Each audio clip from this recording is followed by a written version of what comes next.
할렐루야. 오늘 예배의 자리 가운데 나오신 여러분을 주님의 이름으로 환영합니다. 우리 양옆 앞뒤를 보면서 이렇게 인사 나누셨으면 좋겠습니다.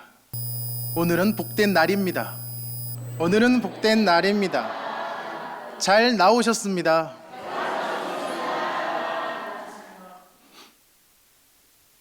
사랑하는 성도 여러분, 오늘 우리가 상처받은 이들에게 라는 제목으로 하나님 앞에 서 있습니다. 이 설교는 단지 누군가를 위로하기 위한 메시지가 아닙니다. 오늘 우리 자신을 위해, 그리고 우리가 사랑하는 누군가를 위해 반드시 필요한 것입니다. 우리는 신앙의 여정을 걸어가면서 누구나 마음 한편에 지우기 어려운 상처를 품고 살아갑니다. 인생의 어느 순간에는 사람의 말 한마디가 깊은 흉터가 되기도 하고 예상하지 못했던 상황이 마음의 균형을 무너뜨리기도 합니다. 겉으로는 아무렇지 않은 듯 살아가지만 속에서는 여전히 해결되지 않은 감정들이 자리하고 있을 때가 너무나도 많습니다. 신앙을 가진 사람이라도 이런 마음의 흔들림으로부터 자유롭지 않습니다. 하나님을 믿고 기도하는 우리의 삶 안에서도 때로는 설명하기 어려운 마음의 통증이 지속될 때가 있습니다. 이 상처는 신앙의 부족함을 증명하는 것이 아닙니다. 오히려 하나님 앞에서 살아가는 인간의 자연스러운 모습이며 모든 성도가 공유하는 삶의 현실입니다. 오늘 본문 속 로마의 성도들도 이러한 인간적 흔들림을 안고 있었습니다. 그들 사이에 있었던 갈등은 표면적으로 음식과 날에 대한 논쟁이었지만 그 이면에는 서로 다른 배경과 습관, 상처와 경험이 부딪히며 생겨난 마음의 거리감이 존재했습니다. 신앙의 성숙도는 달랐고 삶의 페이스도 달랐습니다. 누군가는 유대인의 전통 속에서 자라나서 율법을 지켜야 마음이 편했고 누군가는 복음을 자유롭게 받아들이며 더 넓은 시각을 갖게 되었습니다. 같은 예수님을 믿고 있었지만 서로의 마음은 완전히 이해하기가 어려웠습니다. 이런 상황 속에서 어떤 이들은 자신이 옳다고 느끼는 기준을 계속해서 붙들었고 어떤 이들은 그 기준에 닿지 못한 자신을 보며 위축되었습니다.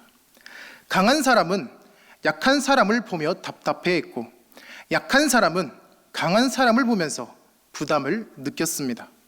서로를 판단하는 마음이 들었고 그 마음의 틈 사이로 상처가 자리를 잡았습니다. 바울이 말하고 있는 영적 연약함은 단순한 신학적 지식이 아니라 삶의 상처가 신앙의 거림을 더디게 만들고 있는 상태를 의미합니다. 이런 복잡한 상황 속에서 바울은 매우 중요한 한마디를 합니다. 믿음이 연약한 자를 너희가 받되. 이 말씀은 상처를 지닌 자를 향한 하나님의 시선이 어떤 것인지 가장 먼저 보여줍니다. 하나님은 상처 속에 있는 자의 모습을 비정상적이라 여기시지 않으십니다. 흔들리고 주저하고 두려워하는 상황조차 하나님께서는 깊이 이해하고 계십니다. 하나님께서 성도들에게 요구하신 첫 번째 태도는 그 연약함 자체를 있는 그대로 인정하라는 것입니다. 판단보다 인정이 먼저이고 기준보다 마음이 먼저입니다. 우리의 삶을 돌아와 보면 이 말씀이 얼마나 큰 위로로 다가오는지 깨닫게 됩니다. 신앙생활을 오래 한 분일수록 남들에게는 보이지 않는 마음의 상처가 많습니다. 사람 사이에서 생긴 상처, 관계 속에서 쌓인 오해, 때로는 교회 안에서 겪은 마음의 아픔들도 있을 것입니다. 때로는 일상에서 버티느라 그 지친 마음이 예배의 자리까지 이어질 때도 있습니다. 이렇게 마음이 무너지는 날들이 반복되면서 하나님 앞에서조차 자신이 부족한 성도로 느껴질 때가 있습니다. 그러나 하나님은 그런 우리의 현실을 정죄하지 않으십니다. 하나님은 먼저 우리의 마음을 바라보시고 그 속에서 흔들리고 있는 우리의 감정을 잘 알고 계십니다. 사람이 이해하지 못한 아픔도, 설명하기 어려운 상처도 하나님으로부터 숨겨지지 않습니다. 바울이 당시 로마 교회를 향해 했던 말은 오늘 우리의 삶에서도 그대로 이어집니다.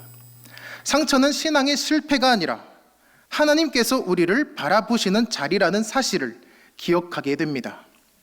그래서 상처 속에 있는 우리의 마음은 하나님 앞에서 버림받은 마음이 아니라 하나님의 위로가 향하는 자리입니다. 하나님은 상처받지 않은 사람을 찾으시는 분이 아니라 상처 속에서 살아가는 사람을 위로하시는 분이십니다. 상처가 있다고 해서 하나님께 나아가지 못하는 것이 아니라 상처가 있기 때문에 더욱 하나님께서 우리를 부르시는 겁니다. 오늘 이 예배의 자리에 앉아 계시는 모든 성도님들의 인생의 여정에도 이러한 상처들이 있을 것입니다. 그리고 그 상처는 하나님께서 외면하시는 부분이 아니라 오히려 하나님께서 깊이 품고 계시는 자리입니다. 그러므로 하나님께서는 우리의 상처를 모자란 신앙으로 여기지 아니하시며 그 상처가 하나님께서 우리를 받아주시는 이유가 되기도 합니다.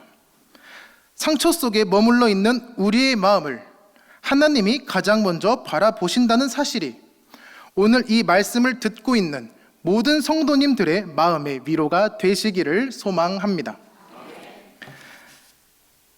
사람은 상처가 깊어질수록 자연스럽게 자신을 더 작게 느끼고는 합니다. 말 한마디에 쉽게 흔들리고 작은 일에도 마음이 쉽게 상처받는 자신을 보면서 나는 왜 이렇게 약할까? 나는 왜 이렇게 마음이 단단하지 못할까? 라고 하면서 스스로를 탓하게 됩니다.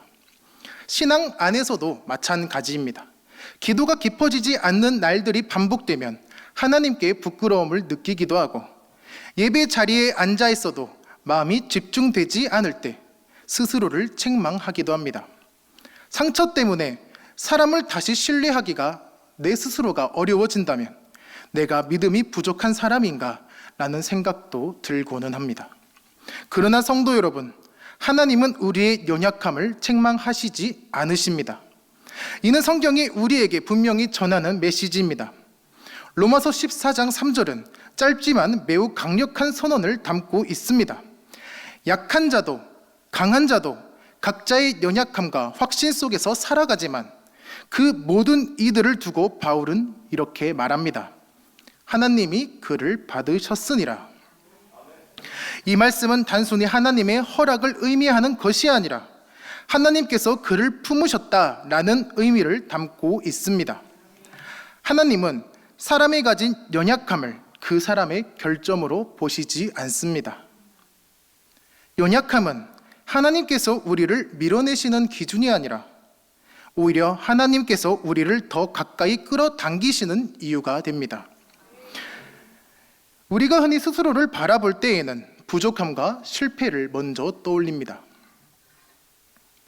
하지만 하나님은 우리를 바라보실 때 우리의 상처나 연약함보다 하나님의 현상으로 지어진 존재라는 사실을 가장 먼저 보십니다. 우리 눈에는 결점으로 보이는 부분이 하나님의 눈에는 위로가 먼저 향하는 자리입니다. 그렇기에 하나님은 우리에게 더 강해져라 라고 이렇게 요구하시지 않습니다. 하나님께서 우리에게 말씀하시는 첫 번째 메시지는 나는 너의 약함을 알고 있다 라고 하시는 위로의 말과 같습니다. 우리는 연약함 때문에 하나님께 죄송스러움을 느끼지만 하나님께서는 그 연약함 자체를 우리에게 책망하시지 않습니다. 실제로 성경 속에 하나님의 일하심을 돌아보면 하나님은 언제나 연약한 자들 속에서 일하셨습니다.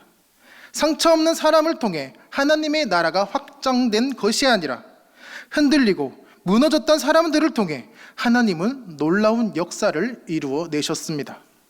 연약함은 버림받음의 근거가 아니라 하나님의 은혜가 더욱 깊이 흘러 들어가는 통로가 됩니다. 우리의 삶을 떠올려 보면 상처는 때로 신앙을 방해하는 것처럼 느껴집니다. 사람 때문에 상처받은 기억이 있으면 다시 사람에게 마음을 열기가 두렵고, 상처 때문에 외로움 속에서 혼자 숨어있는 내 자신을 발견할 때도 있습니다. 그러나 하나님은 그 자리에서 우리를 정죄하지 않으십니다. 오히려 그 자리에서부터 하나님은 우리에게 위로를 시작하십니다. 상처가 깊기 때문에 하나님이 더욱 우리에게 가까이 오시는 겁니다. 로마서 14장 전체를 둘러싸고 있는 하나님의 마음은 단순히 약한 자를 보호하라 라는 명령을 넘어서 연약함 속에서도 나는 너를 붙들고 있다 라는 선언입니다. 이 말씀이 당시 로마 교회에 필요했던 이유는 성도들이 서로의 연약함을 보면서 자신을 비교했고, 때로는 스스로를 낮춰보며 마음이 흔들리고 있었기 때문입니다. 오늘 우리의 삶과도 크게 다르지 않습니다. 성도의 삶이 항상 강건하고 흔들림 없는 신앙의 상태를 유지하는 것이 아닙니다. 우리는 어떤 날은 믿음이 단단하지만 어떤 날은 작은 말 한마디에도 마음이 무너지는 연약한 존재입니다. 그렇다고 해서 하나님께서 우리를 덜 사랑하시는 것도 아닙니다. 오히려 나의 연약함에 자리가 있을수록 하나님은 그 자리를 더욱 소중하게 여기십니다.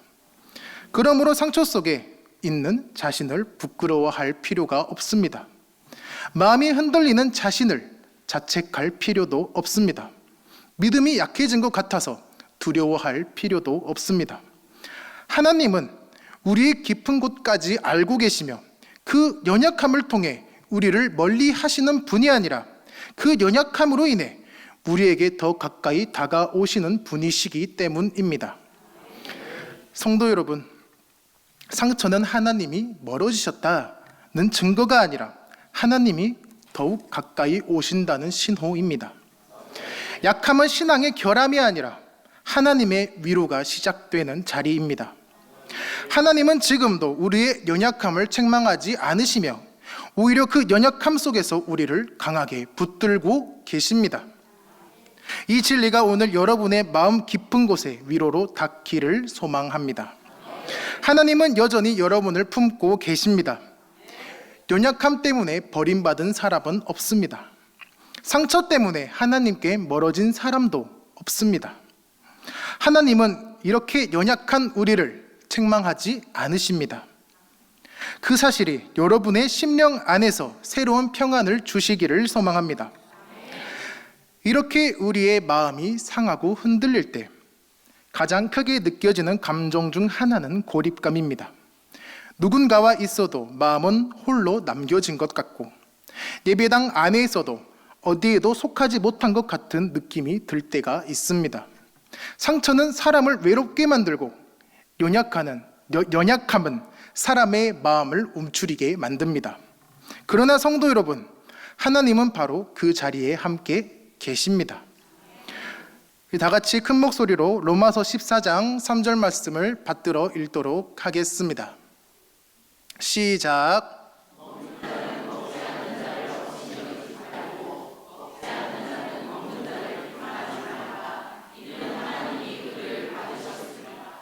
아멘. 로마서 14장 3절에서 하나님이 그를 받으셨느니라 라고 이렇게 말하고 있습니다. 이 말씀은 단순히 하나님의 인정이 아니라 하나님의 지속적인 붙드심을 의미합니다. 하나님은 우리의 연약함을 알고 계시며 그 연약함을 품으시고 우리를 떠나지 않으신다라는 말입니다. 믿음이 강한 자도, 믿음이 연약한 자도, 상처로 인해 흔들리고 있는 자도 모두 하나님 안에서 동일하게 붙들려 있는 존재입니다. 당시 로마 교회 안에서 서로를 판단하던 분위기 한가운데에서 바울이 가장 먼저 강조했던 것은 바로 이 진리였습니다. 사람이 어떤 시선으로 바라보든 하나님은 이미 그를 품고 계셨다라는 사실입니다. 이 말씀은 오늘 우리에게 더 큰 위로로 다가옵니다. 상처로 인해 마음이 무너진 상황 속에서도 하나님은 절대로 우리를 놓지 않으십니다. 우리는 상처 때문에 신앙이 약해진 자신을 보면서 하나님도 나를 실망스러워하지 않을까 라고 오해하기 쉽습니다. 그러나 하나님은 우리가 연약할수록 더욱 가까이 다가오시는 분이십니다. 성경 곳곳에서도 하나님은 연약함 속에서 일하시는 모습을 보여주십니다. 이스라엘은 광야에서 끊임없이 흔들렸지만 하나님께서는 구름 기둥과 불 기둥을 그들에게 보내주셔서 함께 동행하도록 했습니다. 엘리야는 무너진 마음을 품고 광야로 도망쳤지만 하나님은 그를 부르지 않고 먼저 먹이시고 먼저 쉬게 하셨습니다. 시편 기자들도 종종 신앙의 흔들림을 고백했지만 그 흔들림 속에서 하나님의 위로를 경험했습니다. 이렇게 하나님은 언제나 연약한 자리에서 일하시는 분이십니다. 그렇기에 우리의 연약함도 하나님이 멀어지시는 이유가 아니라 하나님이 다가오시는 통로가 됩니다. 연약함이 드러날수록 하나님은 더욱 힘있게 우리를 붙들고 계십니다. 우리가 스스로 서 있을 힘이 없다는 사실을 고백하게 될 때 하나님께서는 우리를 일으키시는 은혜는 더욱 분명하게 일어납니다. 사랑하는 성도 여러분, 우리의 믿음이 흔들릴 때 하나님은 놀라지 않으십니다. 우리의 감정이 요동칠 때 하나님은 당황하지 않으십니다. 우리의 마음이 상처로 인해 굳게 닫혀 있을 때조차도 하나님은 그 문 앞에서 떠나지 않으십니다. 때로는 우리가 믿음을 잃어버린 것처럼 느껴질 때도 있지만 사실은 하나님께서 우리를 여전히 아직도 붙들고 계시기 때문에 우리는 완전히 무너지지 않는 것입니다. 바울이 이 말씀을 로마 교회에 전할 때 그는 교회 안의 갈등보다 하나님이 그들 안에서 이미 일하고 계신다는 사실을 더 강조했습니다. 하나님이 붙들고 계시는 사람을 사람의 기준으로 판단할 수 없다는 뜻이었습니다. 그런데 이 말씀은 오늘 우리의 내면에도 그대로 적용됩니다. 우리는 스스로를 바라볼 때 자신의 연약함만 보이지만 하나님은 우리 안에서 일하고 계시는 하나님의 손을 먼저 보십니다. 그래서 우리의 상처는 낙심의 근거가 아닙니다. 우리의 연약함은 포기의 이유도 아닙니다. 하나님은 지금도 우리를 강하게 붙들고 계시며 그 붙드심은 우리의 감정이나 상황에 흔들리지 않습니다. 우리가 흔들려도 하나님은 흔들리지 않으십니다. 우리가 멈춰 서 있어도 하나님은 우리를 향해 걸어오십니다. 우리가 지쳐 있을 땐 하나님은 우리를 일으켜 세우십니다. 그러므로 사랑하는 성도 여러분, 지금 여러분의 마음에 어떤 상처가 있든지 어떤 흔들림이 남아있든지 하나님은 여전히 여러분을 붙들고 계십니다. 하나님은 여러분의 믿음이 연약하다고 해서 뒤로 물러나지 않으십니다. 그 연약함 속에서도 하나님은 변함없이 여러분을 사랑하시고 그 사랑으로 여러분의 걸음을 세우고 계십니다. 이 진리가 여러분의 마음에 깊은 위로가 되시기를 소망합니다. 지금 흔들리고 있는 그 자리에서도 하나님은 여러분을 붙들고 계십니다. 하나님의 붙드심이 있기에 우리는 다시 일어날 수 있습니다. 상처가 있는 사람들은 자신의 연약함을 가장 깊이 알고 있습니다. 작은 말에도 쉽게 흔들릴 때가 있고 누군가의 행동 하나에도 내 마음이 아파올 때가 있습니다. 그렇게 흔들리는 자신을 보면서 스스로를 더 미워하게 되는 경우도 있습니다. 그 연약함을 통해 다른 사람의 속도를 따라가지 못한다며 나 혼자 자책하며 그 마음속에서 스스로를 또 한 번 상처를 내기도 합니다. 그러나 성도 여러분, 하나님은 우리의 이런 모습을 누구보다도 잘 알고 계십니다. 우리의 속도가 더디고 마음의 상처 때문에 한 걸음을 내딛는 것도 어렵다는 사실을 하나님께서는 알고 계십니다. 하나님은 이해하고 계십니다. 우리가 쉽게 흔들리는 이유는 단순히 우리의 믿음이 약해서가 아니라 우리가 삶을 통과하면서 경험한 아픔의 무게 때문임을 하나님께서는 잘 알고 계십니다.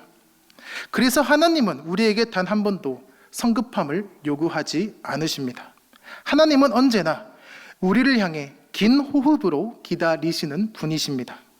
우리가 힘을 회복할 때까지, 다시 한번 우리가 마음을 열 수 있을 때까지 하나님은 조급해하지 않으십니다. 이것이 하나님의 인내입니다. 다 같이 로마서 오늘 본문 말씀 14장 2절 큰 목소리로 받들어 읽겠습니다. 시작. 어떤 사람은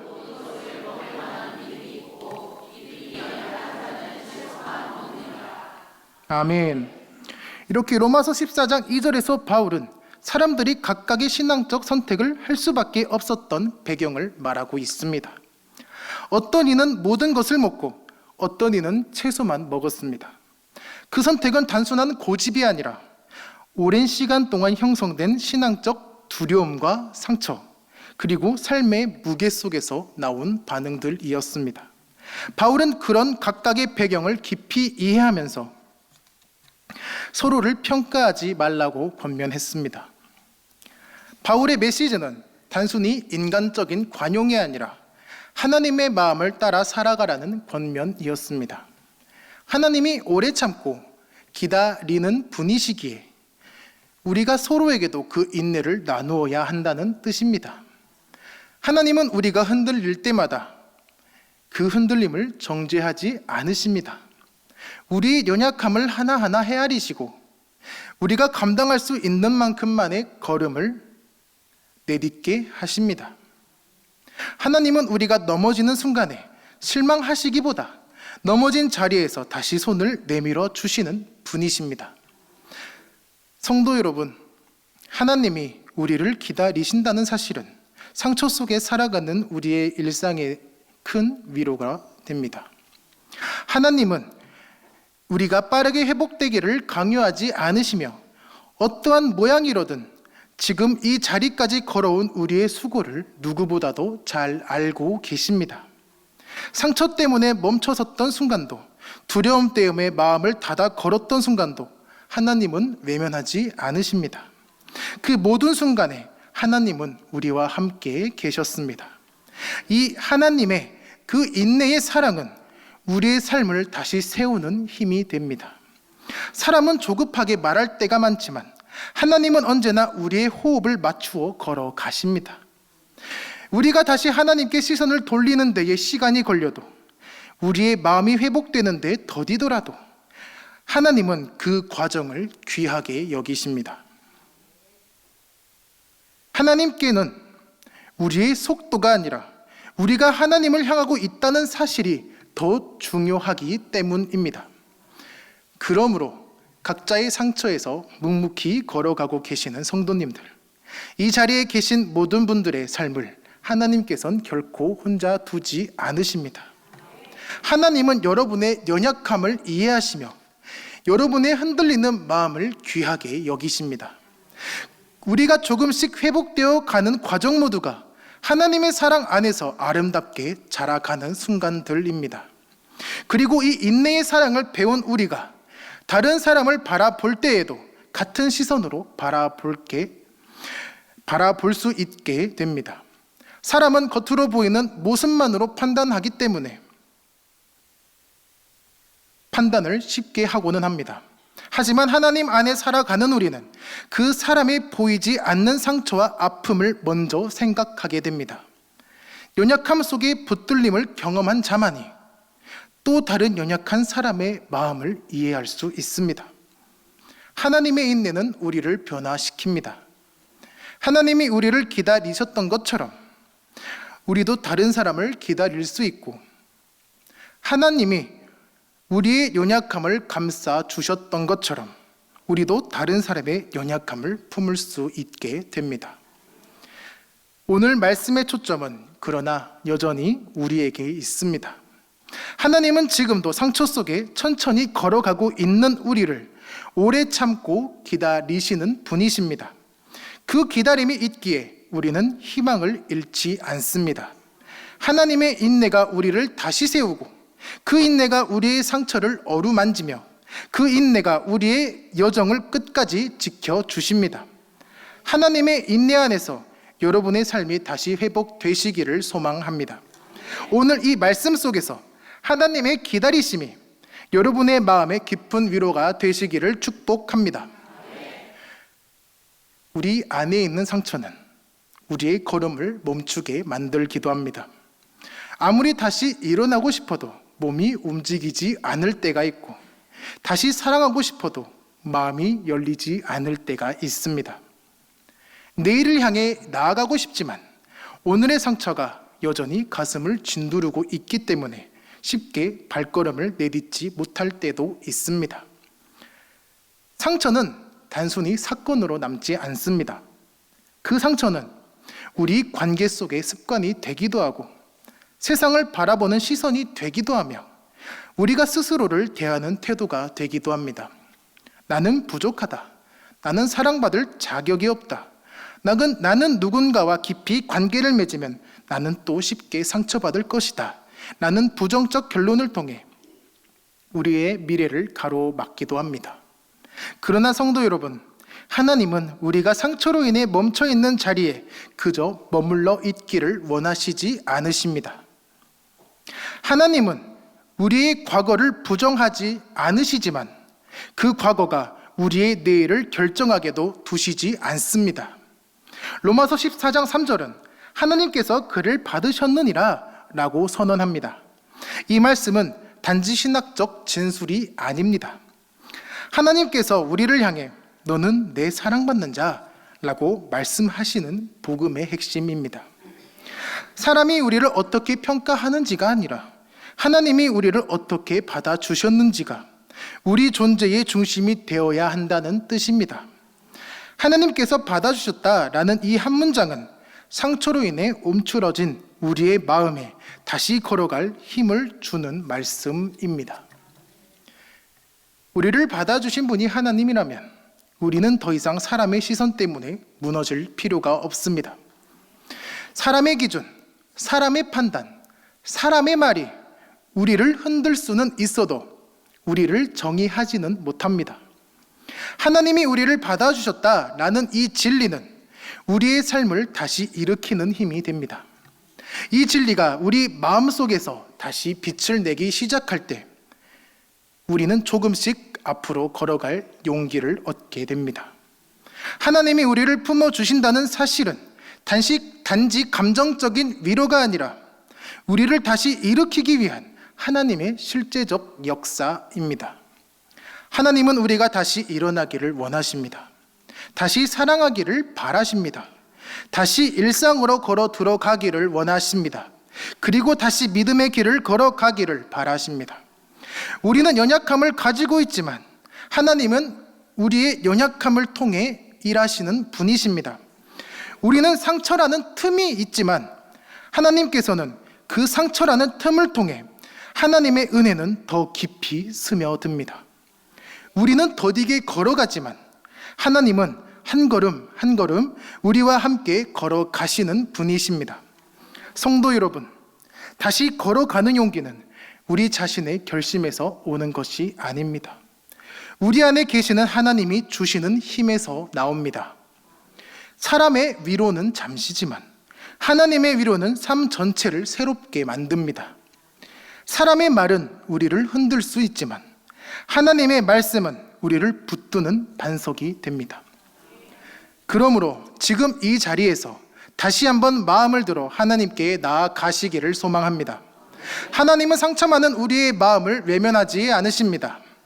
오히려 그 상처가 있는 그 자리에 하나님은 가장 가까이 다가오십니다. 왜냐하면 우리가 믿는 하나님은 상처 위에 은혜를 더하시는 분이시기 때문입니다. 다시 걸어갈 용기는 하나님이 우리를 사랑하신다라는 사실을 믿는 데서 시작됩니다. 우리가 하나님께 받아들여졌다라는 그 진리를 붙잡았을 때, 그리고 그 사랑 안에서 우리는 오늘보다 조금 더 용기 있는 내일을 맞이하게 됩니다. 오늘 이 예배의 시간에 그 사랑을 다시 확인하는 시간이 되기를 원합니다. 하나님 앞에서 연약하다고 느껴지는 성도님들, 상처 때문에 앞으로 걸음을 내딛기 어려웠던 성도님들, 마음이 무겁고 지친 성도들 모두에게 다시 걸어갈 힘을 부어주시기를 주님의 이름으로 간절히 소망합니다. 하나님은 우리의 오늘을 붙드시고 우리의 내일을 열어가시는 분이십니다. 하나님은 상처 때문에 멈춰선 우리의 삶을 다시 걷는 자리로 부르십니다. 그리고 그 걸음걸음마다 동행하시며 끝까지 우리를 붙들어 주십니다. 상처받은 이들에게 전하는 이 말씀 속에서 여러분의 마음이 다시 일어나실 줄로 믿습니다. 하나님께서 여러분을 붙들고 계십니다. 하나님께서 여러분을 이미 받으셨습니다. 그러므로 하나님과 함께 새로운 길을 열어 가십시다. 그 은혜 안에서 다시 걸어갈 용기를 얻으시는 모든 성도님들이 되시기를 주님의 이름으로 축복합니다.